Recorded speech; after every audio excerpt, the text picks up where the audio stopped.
Audio Jungle.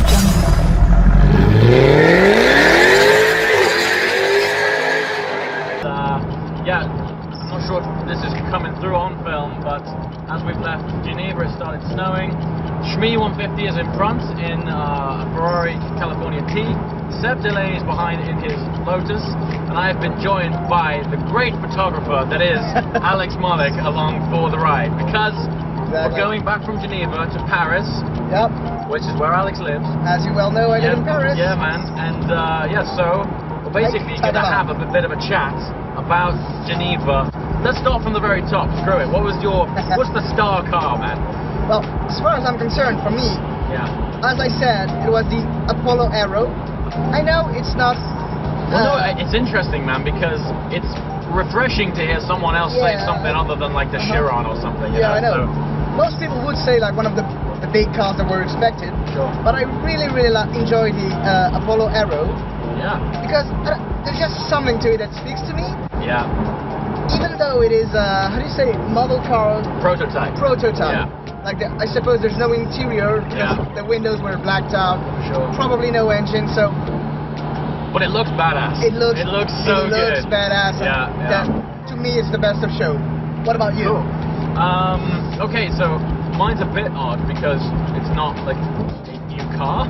But the McLaren P1 that was on the McLaren stand with the exposed blue carbon, for me was just phenomenal. Well, it is the best phenomenal. looking P1 I've ever seen, and no, it's just so good. So for me, even though that was an old car, for me it was best of show. Yeah, best of show. It was absolutely fair fantastic. enough. Yeah. Let's go. Koenigsegg.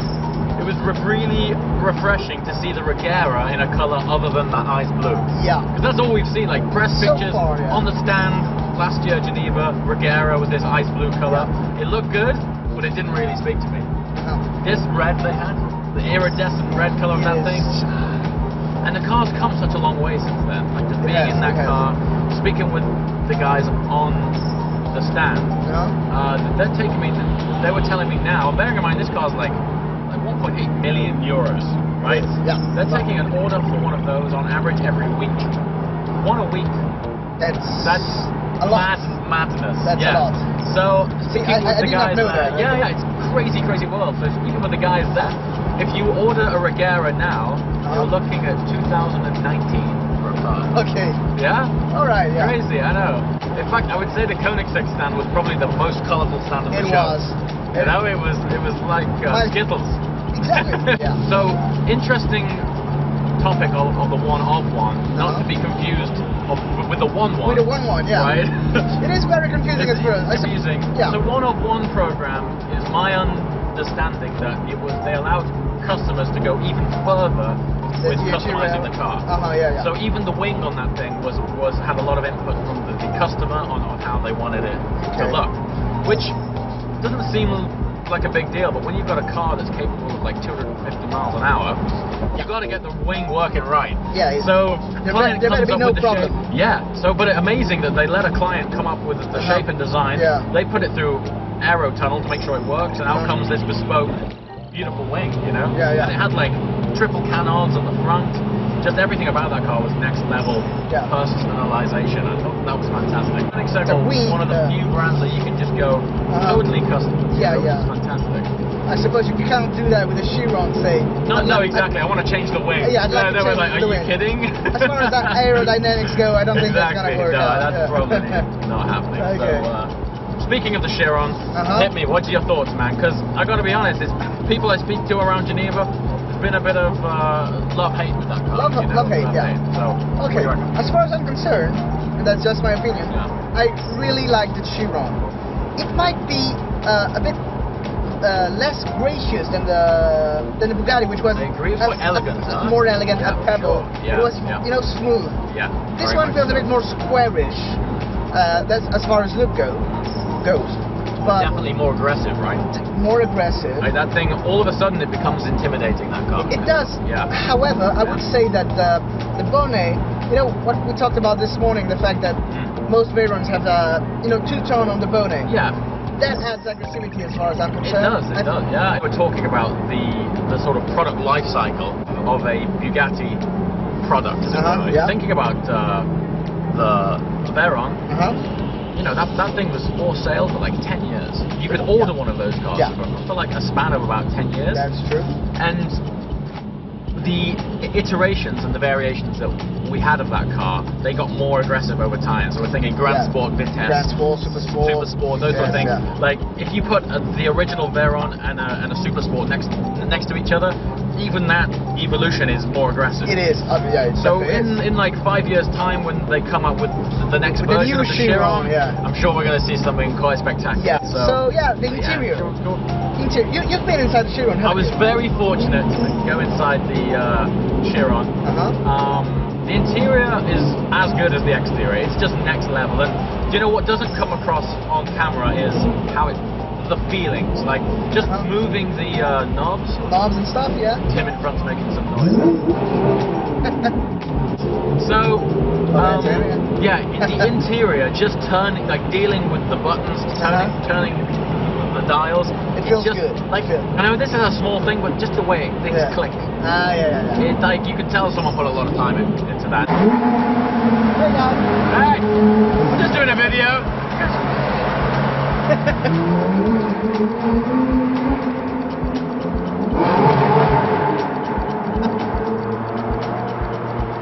Alright, Tim just pulled up alongside and asked us to make some noise, so there's some noise. I don't know why I've got my sunglasses on. It's snowing. It's snowing right now, man. It's snowing very heavily, actually. Get this camera out and just let's share with everyone just what the hell is going on up front. So we've been coasting for about 20 miles an hour because we've got gritters out. Snow? Would you say like snow gritters or snow plow? A lot of snow. The environment's fantastic, but for progress, this is not ideal. Yeah, we're not going very fast. We're not going very fast. Let's film this man. People will know this guy. Let's film this man. Yeah, let's film. I don't know who he is. Someone recognize him? I know him from somewhere, right? Yeah, he looks familiar. Driving a red car. He's driving a red car. I don't know what brand. The snow.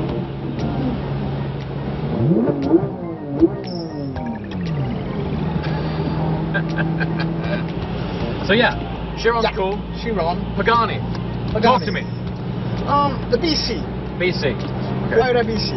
So interesting trivia.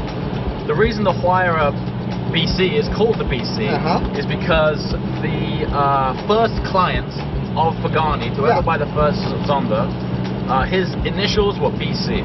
Okay, Unfortunately, he recently passed away. Indeed, he did, And so the Huayra BC is in honor and in tribute of the first client. The coolest part of the car for me. Go on. The wing. The wing. It's obviously the way I see it, it's the trademark of the BC. The most poignant feature. It is. Special feature of that car. That's how I see it. It's a big ass carbon wing. Exactly. Well, it's not just any wing. The wing, to me, it looks like an aquatic animal, an aquatic predator, like a shark fin, basically. The wing very much the side profile of that wing. It's a bit curved. Yeah, absolutely. When I saw the teaser shots Pagani had published on social media, with the the shadow of the wing, I was like, oh, that looks so cool. So let's talk about some more normal cars. Let's go down a notch. I'll try. Into the realms of reality. Okay. One trend that I've noticed, right? Forged carbon. Right? And forged carbon in the past has typically always been like a sort of satin matte finish. Think of the exposed forged carbon in the back of the Huracan when it launched, in the engine bay. You look inside the Huracan Spider, the DB11, these guys had a lot of forged carbon, but it's all gloss, and it looks absolutely fantastic. It's one of my favorite features of the whole show is this use of forged carbon. To my eyes, it's like, it almost looks like marble. Comes to show, details make the difference. In this bracket, when you're sort of spending that kind of money, I mean, and let's look at extremes here. If we go back quickly to these hypercars, the details are what make it that extra special. You are right. You know what I mean? Right, So if you can filter a little bit of that down towards these supercars, throw in some details like this forged carbon, to me it enhances the experience so much, you know. So, one of the star cars, or one of the most talked about cars of the show, McLaren 570 GT. What do you reckon? Yeah. I feel like the range Yeah. of McLaren, it's very diverse. I don't know. Yeah. Can you say that? Very diverse? Yeah, it's diverse, yeah, for sure. Okay. Yeah. And I'm starting to get a bit confused about who is who, what does what, Yeah. what's the purpose of each car? Like, who's it for? Yeah, sure. Who's it for? Okay. So, I was fortunate enough before the trip to go out in a 570S. Okay. I was very impressed with that car. Okay. It's fantastic. The unique selling point of this car, and let's face it, the biggest difference between the 570S and the 570 GT is the fact that it's got a boot. Like, let's not beat around the bush. It has a big boot, that's for sure. It has a boot, okay, so it's a 570S That's what everyone with tells back me. space. That's what everyone tells me, so... Well, what's interesting about this proposition is, I don't think it's a big enough difference to... I don't care about that. I don't care about it because, boot space, you know, the boot in the front of the 570S is big enough. You know, I agree. okay. So for someone to say, yeah, but this has this bigger boot and you can access it easier, what, like this much? Like what? Yeah. There's more space for a briefcase? Exactly. Like, for me, it just doesn't appeal at all. Like I don't know. I'm not buying that car so I can fit bags in it. I know what you mean. Exactly. Like if I'm concerned about bag space, I'm buying a state car or something. But for me, that car's not a GT car. You know, think of our sort of GTs at the minute. DB11, that's a GT car. Yeah. You know what I mean? I do. So to call a 570S with a boot a GT car, I don't know, man. It's I think it's stretching it a bit thin. Ferrari. What's new? GTC4 Lusso, aka new FF. Normally, when I see cars in a press release, they always look better in person. Okay. And I'm saying this with a bit of hesitation because the FF, when they launched that car, I didn't like the aesthetics of it. Now, further down the line, I really love it.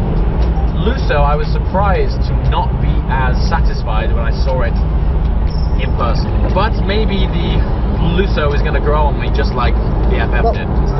Biggest changes, interior. We got a proper modern day setup, modern day dash. I think it's like a 10-inch screen in there. Yeah, it is huge. Apple CarPlay hooked up now. And also what's really cool, and I think this is where something's going, interaction for the passenger. That's what I was going to say that. I think that's really cool. See all the details on the passenger's seat. All sorts of stuff in there. Like, they can even control the entertainment and the music. Exactly, which I think is a good thing, because a lot of the time if you're driving, you're concentrating, you'd be like, okay, you could be DJ, it's got like speed, gears, like even sat-nav information. Very, very cool. Porsche. Okay.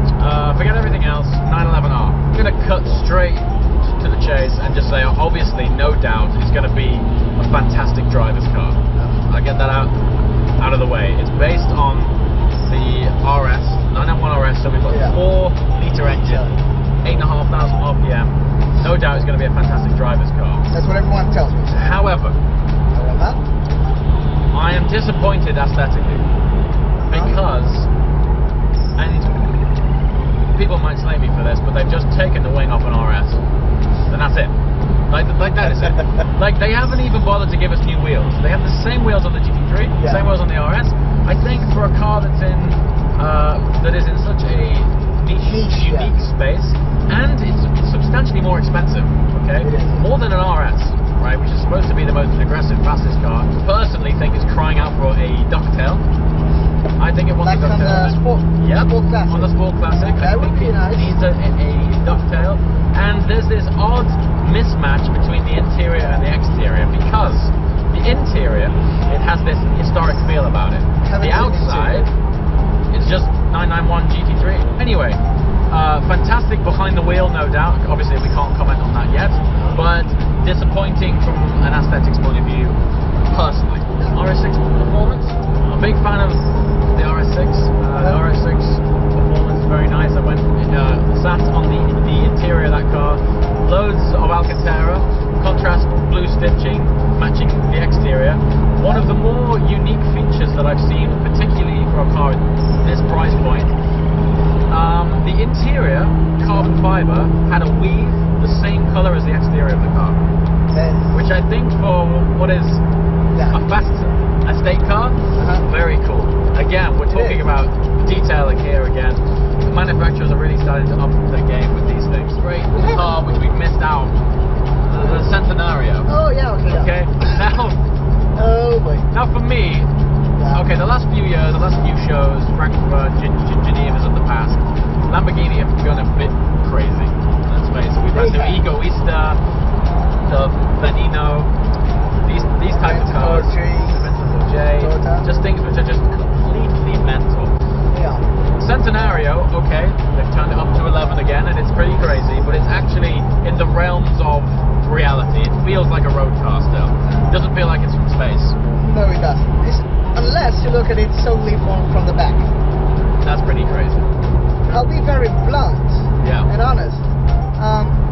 I think that as an homage to Ferruccio Lamborghini, it's not the best homage that they've done.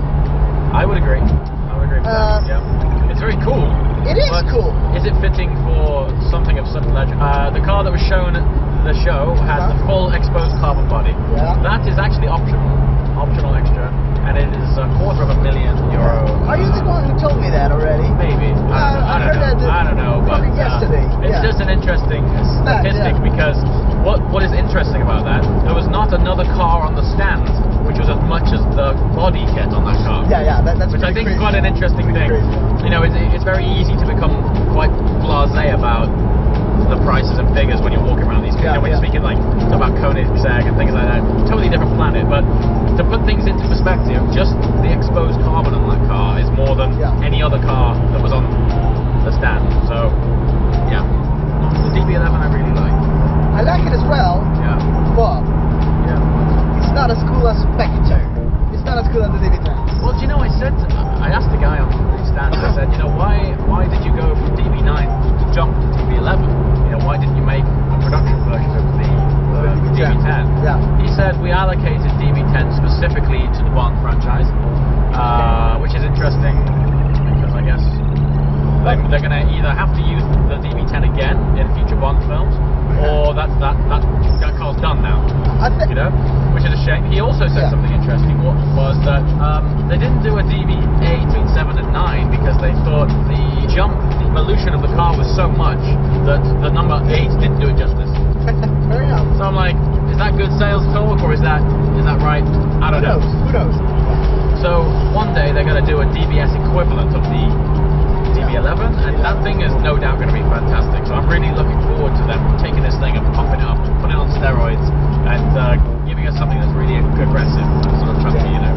Anyway, guys, we've probably covered quite a few miles since we started. We've been filming for 45 minutes now, although we've been going a bit slow because it's been snowing, as you've seen. Yeah, we're now heading to Paris. We're on the road with Shmee 150, Seb Delaney, and we've got, I think I saw a sign back there, we've got another 450 clicks to go yet. So, let's make long road ahead, of it. but a good road. A good road. So, once again, guys, thanks for watching. Be sure